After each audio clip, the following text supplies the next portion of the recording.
Hi mga ka-Hackstyle, mapagpalang araw. Alam mo ba na pwede nating makita yung mga gallery sa cellphone ng ating mga partner? Gusto niyo makita yung mga photos nandun sa gallery niya? Kahit nasang bansa siya, kahit malayo siya, kahit nasan siya, basta alam mo lang yung Gmail account niya, ay pwede po nating makita ang mga photos sa gallery niya. Kung curious ka at hindi mo pa alam kung paano gawin, panoorin mo yung video. Ayan mga ka-Hackstyle, una po natin gagawin ay pumunta tayo sa ating cellphone at pumunta tayo sa Google Photos ng ating cellphone. Ayan, click natin yan. Tapos kung mapapansin nyo dito sa baba, inat now lang natin. Kung mapapansin nyo sa baba dito yung mga menus, meron siyang sharing. Pipindutin natin yan, yung sharing. Ayan, pindutin lang natin. Tapos dito sa taas, piliin lang natin yung share with partner.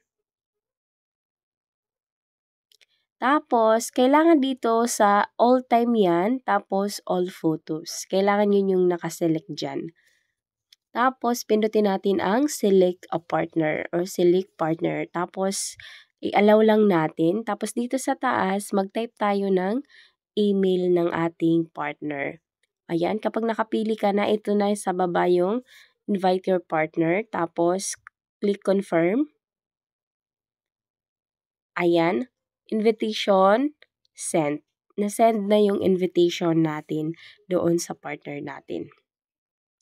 Ngayon naman, punta tayo sa cellphone ng partner natin. Tapos, punta tayo sa kanyang email account.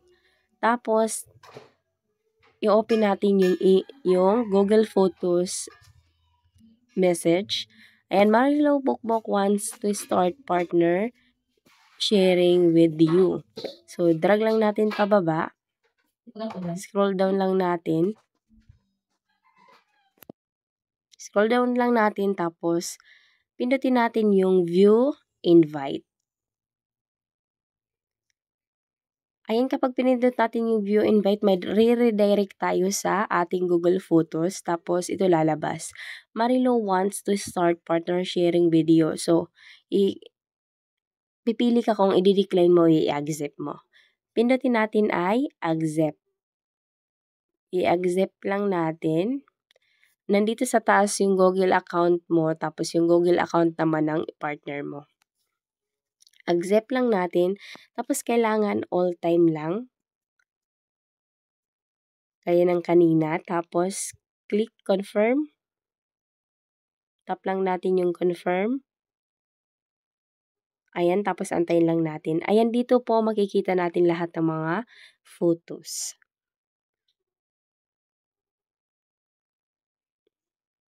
Ayan, dito po makikita yung photos lahat ng sa Marilu's Photos. Yung mga photos natin nandito. Tapos mamaya makikita yan sa cellphone natin. Yung mga photos yan ng partner natin. Ayan mga ka-Hackstyle, dahil nga balik na tayo sa ating cellphone at dahil nga in-accept na kanina yung invitation natin, kaya ngayon ay Marilu started sharing with you. Tapos pindutin lang natin yung view photos. Tapos ayan, parehong-pareho na. Kitang-kita mo naman yung photos na nandun sa cellphone kanina ng ating partner ay nakikita na natin dito sa cellphone natin. Pero advice ko lang po sa inyo, mahalaga pa rin yung privacy. Pero kung pinag-usapan nyo naman at okay lang sa kanya, pwede nyong gawin to para mapanatag kayo. Kung mapapansin niyo dito sa cellphone ko, meron siyang sharing sa menu. Tapos doon sa cellphone na isa ay wala. So, ngayon ituturo ko sa inyo kung anong gagawin kapag walang sharing menu doon sa Google Photos. Ayan, punta na tayo sa isa ko kong cellphone. Dito sa Google Photos, dito sa menus niya sa baba, wala siyang Google Sharing. So, ang gagawin mo pag walang sharing sa menus, punta ka dito sa may picture. Tapos, i-click natin or i-tap ang photo settings. Tapos, ayan, makikita na natin dito yung sharing. Pindutin natin yan. Tapos, partner sharing. Pindutin natin yan. Ayan, tapos dito na mo pwedeng ilagay yung Google or email account ng partner mo na gusto mong magkaroon ng sharing.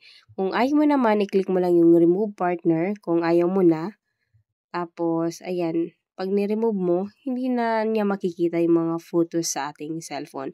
Gano'n lang po siya kadali. Sana nakatulong ang videong ito at kung nakatulong ang videong ito, please consider subscribing. Thank you. God bless.